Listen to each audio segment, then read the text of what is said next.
প্রশাসনের নিরাপত্তায় দিনকে দিন এই স্টারিং গাড়িগুলো বেপরোয়া হয়ে উঠছে।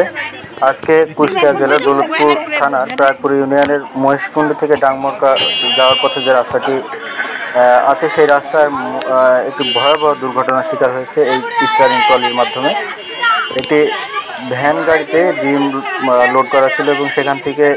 কিছু ডিম একটি মুদিয়া দোকানে দিতে গেছিলেন ডিমওয়ালা, এবং ইতিমধ্যে একটি দাঁড়িয়ে থাকা ভ্যানকে এসে এই স্টারিং ট্রলিতে গুরুতরভাবে আঘাত করে এবং সাথে সাথেই ভ্যানটি দুমড়ে মুচড়ে যায় এবং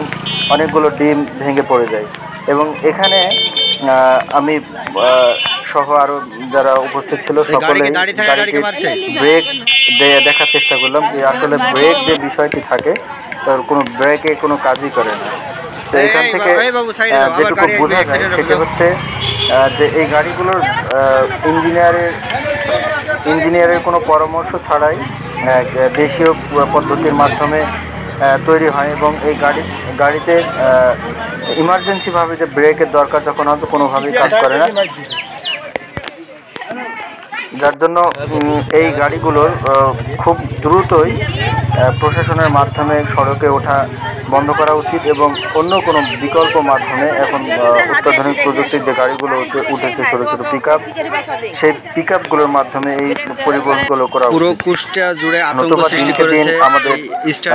এলাকায় প্রচুর দুর্ঘটনার শিকার হচ্ছে। গত কিছুদিন পূর্বে কৈপালে একটা বাচ্চাকে মেরে দেয়, কুষ্টিয়ার দৌলতপুর একটা বাচ্চাকে নিহত করে, পরবর্তীতে মিরপুরে একটা বাচ্চাকে নিহত করে এবং এই গাড়িটিতে বৈজ্ঞানিক যে মসজিদের ইমামকে নিহত করে 10 টাকার দাম চায়। তো এই পরিপ্রেক্ষিতে এই গাড়িগুলো দ্রুত এই নিরাপত্তা ভেঙে সাধারণ জনগণের দাবি যেন দ্রুত এই গাড়িগুলো বন্ধ করা হয়। এদের ভাষ্য এই গাড়িটি ভ্যানের যে ডিমের গাড়িটা এখানে রাখা ছিল দ্রুত এবং একটা বাচ্চাকে মারতে মারতে এসে ডিমের গাড়িতে এসে লাগাই সাধারণ জনগণ দাবি পরবর্তীতে কোনো হতাহত না হলে আস্তে আস্তে এই গাড়িগুলো অনেকগুলো যে পরিমাণে দুর্ঘটনার শিকার করছে মানে